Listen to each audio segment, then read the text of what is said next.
that was another step along the way. Then when I got in touch with Stan, When what? I would say that was probably maybe 3 months after that first experience. So it's 1967 still? Yeah, something maybe like that? 1967, maybe a little, maybe more like it was 1968. I told my mother about this experience, and she said, "Oh no, it wasn't like that." And I got very angry with her when she said that, and I said, "Oh no, it was exactly like that." And she said, "No, no, no, that's not what I meant. What I meant is I didn't want you to take it that way." And then I called my father, and I went to see him, and I told him the story, and he said, "Oh my God, how could you remember that? You were just a baby." And then I told him about this guy, Stanislav Grof, and then he called me maybe 2 or 3 weeks later, and he said, "I found out that Stanislav Grof is coming to Southern California, and he's offering a workshop in Lake Arrowhead, and I want to offer to pay for you and your girlfriend to go take his workshop." And so I did. And I told Stan in the workshop about the experiences I had, and he said, "Oh my God, this is you're beginning to do the work, you're uncovering things, you're working things out, but you need some guidance. You can't just go forward. This is very dangerous as well. You have to read my books. I want you to write my secretary. She will send you all of my articles, and she will send you the manuscript to my book." And so I got all of that, and my girlfriend and I launched into this idea that we were going to work on ourselves, and did. I mean, worked on quite a few psychedelic sessions, and through that I felt like I learned what needed to happen in order to facilitate going deeper.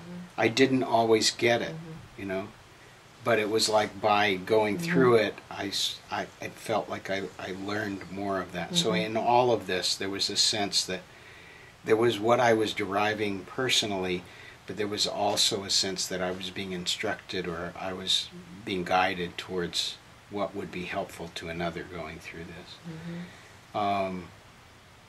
And my girlfriend and I indeed got married. And Stan called, I called Stan. I remember I called Stan on the phone, and I said, "Stan, it's Richard Yенsen calling. You may not remember me." He said, "Oh, of course I remember you." I couldn't imagine that he would remember me. And I said, "You know, I'm going into graduate school, and I would love to have some experience to be able to work with you or to do something." And he said, "Well, look, if you're ever in Maryland, I would like you to come to the center, and we'll show you around what it's like at the center." And so that summer there was a humanistic psychology convention in Washington, D.C., and my girlfriend and I, we got into my sports car, and we drove to Washington, D.C. to this conference. And I went to the speech that Stan was giving, and I walked up like a puppy dog wagging his tail, you know. Dr. Grof, it's Richard Yенsen. Remember me? You said that if I came, you would take me to the research center, you would show me what it was like." And he said, "Oh, there's just been this terrible, terrible tragedy. Walter Pankey has died in a scuba diving accident. And I don't know how I can take you to the center. Everybody's in mourning, and it's a very difficult time." And you see what a kind and compassionate fellow he is, but he must have seen how deeply that message got to me. I mean, I don't think I betrayed very much on the outside, but he could really see it.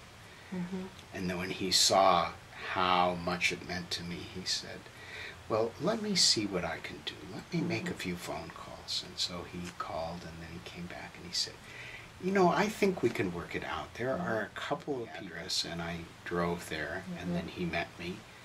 And I walked through the doors of the research center, and I felt like I was at home. It was the most amazing feeling of coming home. And it was frightening at the same time. It was like, I belong here. Oh my God, but how can I possibly get here? How could this possibly